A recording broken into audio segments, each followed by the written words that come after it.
Hey guys, I'm from Cleveland, Ohio. Mostly I play with the guys from Toledo, Codex Toledo. So speaking of Greg Sparks, Brad Chester, John Willingham when he comes up here a couple times, Mike Muchler, a lot of names from the ETC team. So I get a lot of good experience playing games.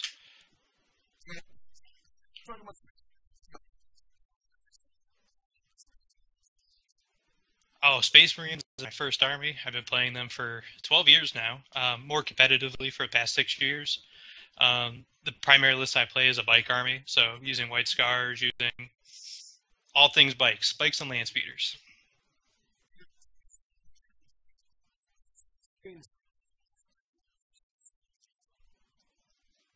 One of the things that Space Marine lost to me was the ability to take Battle Brother Tau allies. At Adepticon, that was amazing. Having broadsides with Shana No Fear, hit and run, scout moves, that was a big deal. It also it hurt Tau well, in my opinion. Makes Tau a little bit less flexible. I liked using the broadsides for nice, anti-everything unit, but can't do that really. Well, I can, but not as effectively before. Another thing that Space Marines lost, they lost a little bit of their flexibility. I'm still kind of waiting for clarification on how the allies system works.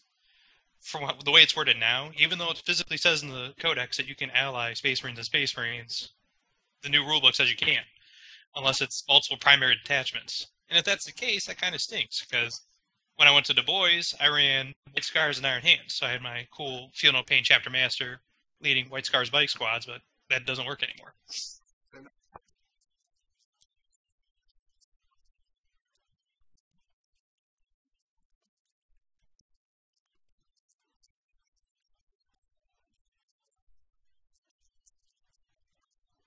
Yeah, that's an easy fix.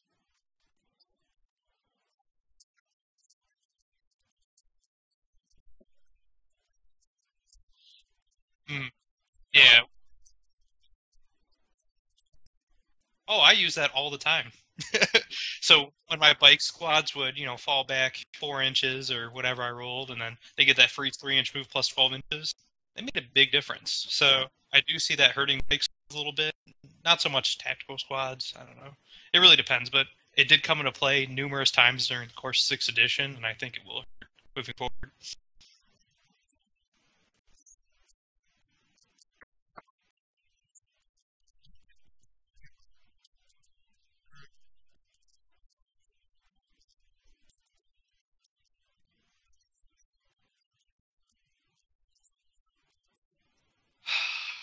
I don't like it. I like always having the ability to have cover saves. But with that being said, since White Scars bikes and the predominant biker armies do tend to ignore dangerous terrain checks, then they could just hug train like it's their job, and they don't even have to jink. Um, Fun fact: because White Scars add +1 to jink, they're getting consistent 3+ cover save. And if it's not fight, it's 2+ cover save. So they're not. It's not bad for them. I, what bothers me the most is the fact they have to snap fire the next turn. It's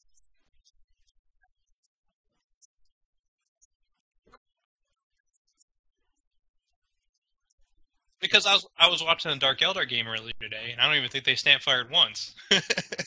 So that's a big deal. That cuts down your fight. You're normally hitting on 85% of the time with their twin link bolters. Now you're only hitting 1/6 of the time.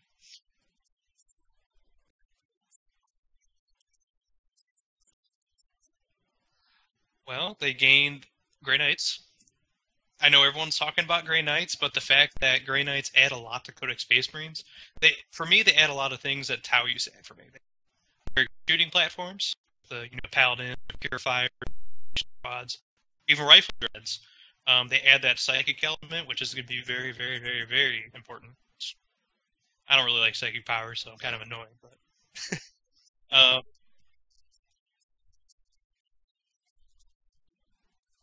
I'm not even. I'll take a look at spamming psychic powers, but I don't know. It irks me that I have to have some psychic defense now to stop all that invisibility shenanigans. But oh, go ahead.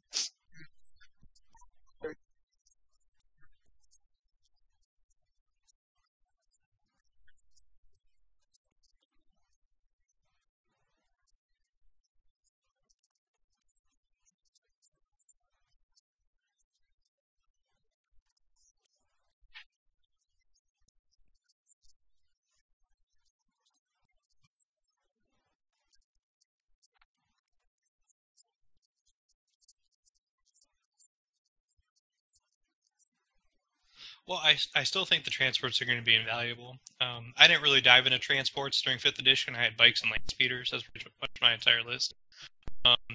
I do see taking drop pods now being worthwhile because in the drop pod deep striking, in addition to the scout moves, you can put the pressure on your opponents and start knocking down those Grey Knight transports filled with psychers, or just start racking up the kill points really easily. I also haven't looked into the card mechanic yet, but from what I understand, having that flexibility with drop pods and scouting and outflanking and infiltrating, it's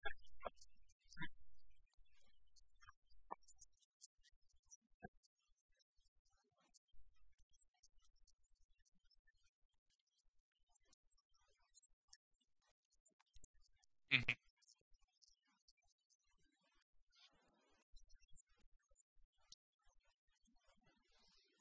Tigerius is a badass now, officially. He was really good before, but he's now the second best psyker in the game, behind Eldred. I think Eldred has a slight edge because of the amount of warp charges and the fact he comes with a vulnerable save. So that's awesome. Space Marines gaining domination across the board, awesome. Um, Centurions are still going to be very worthwhile now that they ruled that grav guns can still technically ignore cover. We'll see if that gets FAQ to organizers, but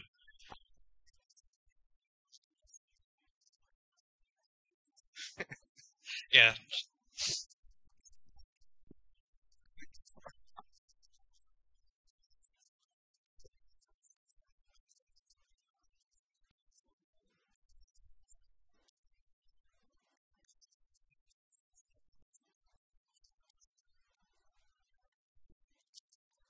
Mhm.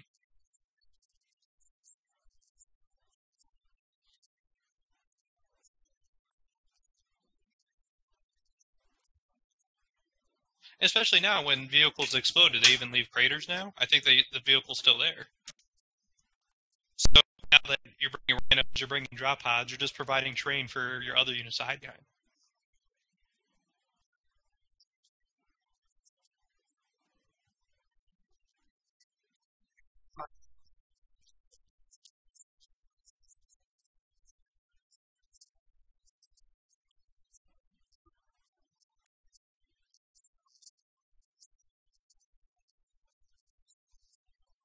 Definitely, when you could take two special weapons, one on your sergeant, one on your regular guy, put them in a razorback, you're only costing about 120 points, 125 points, or all that.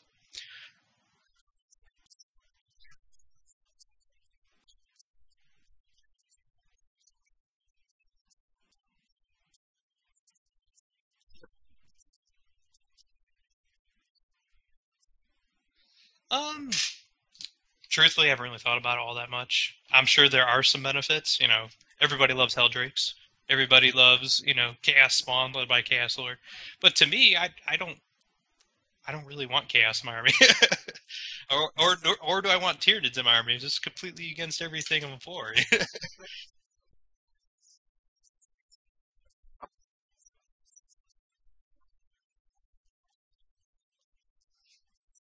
Well, even still, like with Tau, I still think Tau is invaluable. I might not get shot on no fear broadsides, but you know what I might get? I can still get that Tau commander with the broadsides, and he's taking out 3 tanks a game or 3 tanks a turn. That's huge. Or I could take the Tau formation.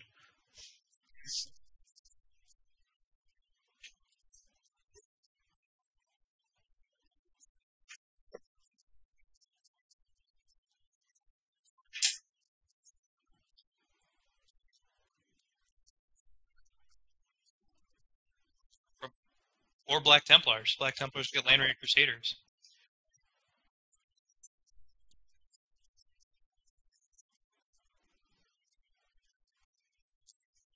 I could see a Land Raider in your list, but more than one Land Raider? No. The problem is they're still way too expensive. People are still going to be taking Meltagons, and Necrons are going to start coming up and just glancing them to death. It's just not going to happen. It's too expensive. Maybe if it was like 150, 200 points, but not for 250. It's too expensive.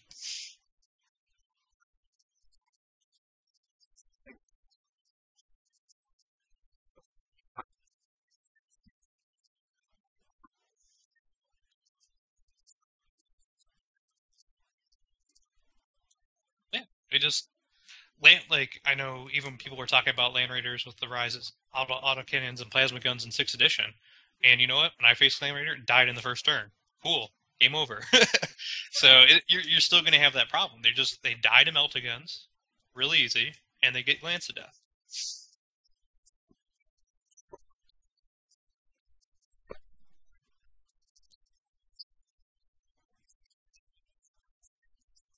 Hmm?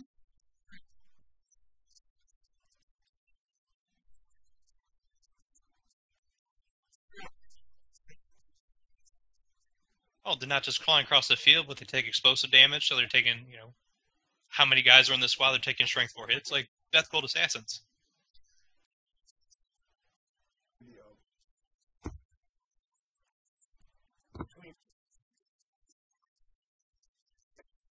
Yeah, I can see it.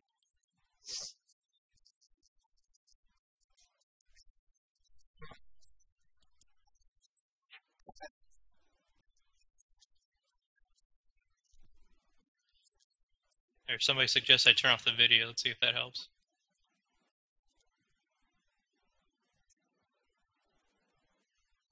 I don't know.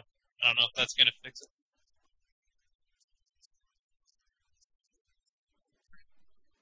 All right.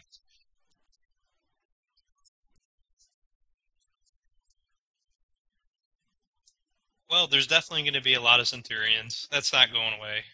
It's probably going to be even more so. Um, I think bike armies are still going to be popular now that you can actually take more than 50% of your army and put it in reserve. That's going to be a huge boon to White Scars. Salamander drop pod list is still going to be very good, just because, as you said, you can take 60 tactical marines with special weapons and 6 rhinos, and that's only 800 points. So now that you have Vulcan, you can make them all twin linked. Um, I think you're definitely going to see a lot of Tiguriuses. You're definitely going to see Razorbacks coming back. So overall, I think it's going to be good.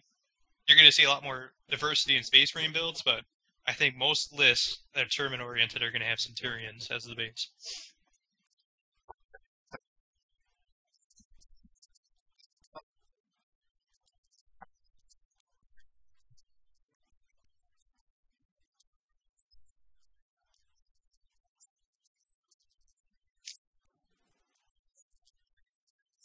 Oh yeah, you don't need.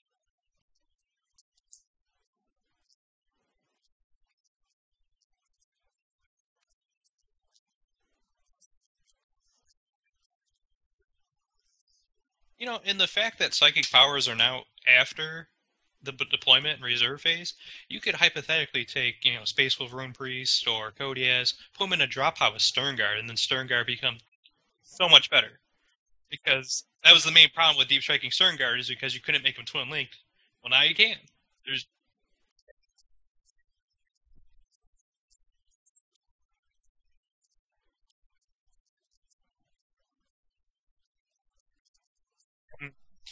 I experimented a little bit with Space Wolf drop pods, and that's a brutal army if you could get it going well.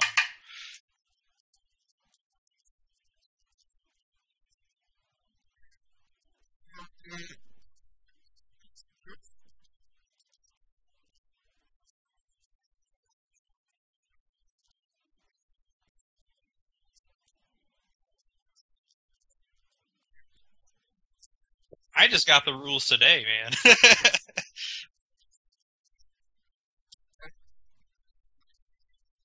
Oh, okay. So immediately jumped out of me the fact that there are no multi-level runes.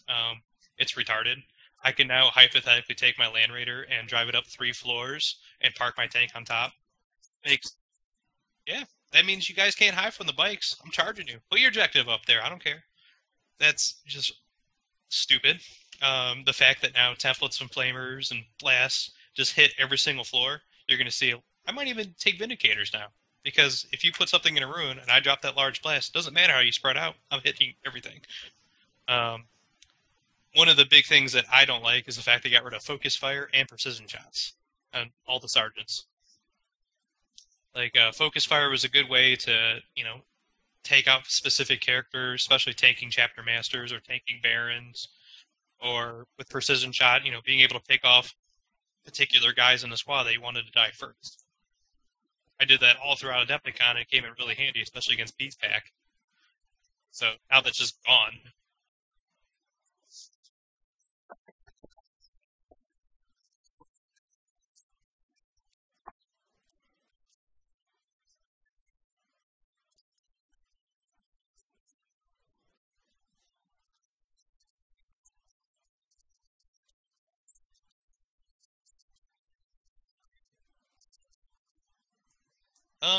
I think the whole runes thing, like GW kits have multi-level runes, and then they provide rules for the kits, and then they don't explain that. Makes no sense. Yeah, but since third edition they had rules for multi-level runes. Why they just disappear?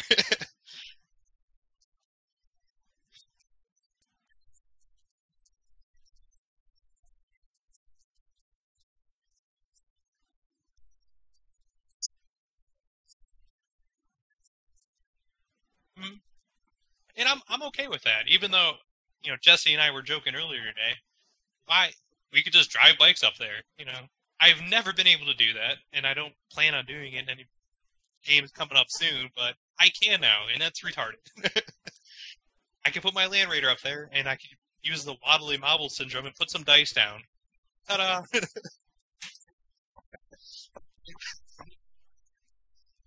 Yeah, it's just dumb. It defies physics. Like,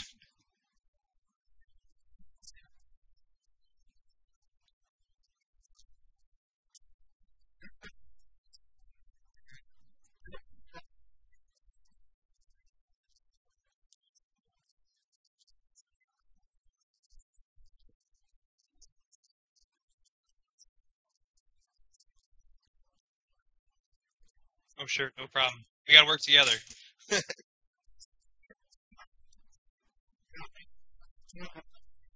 All right, you have a good one.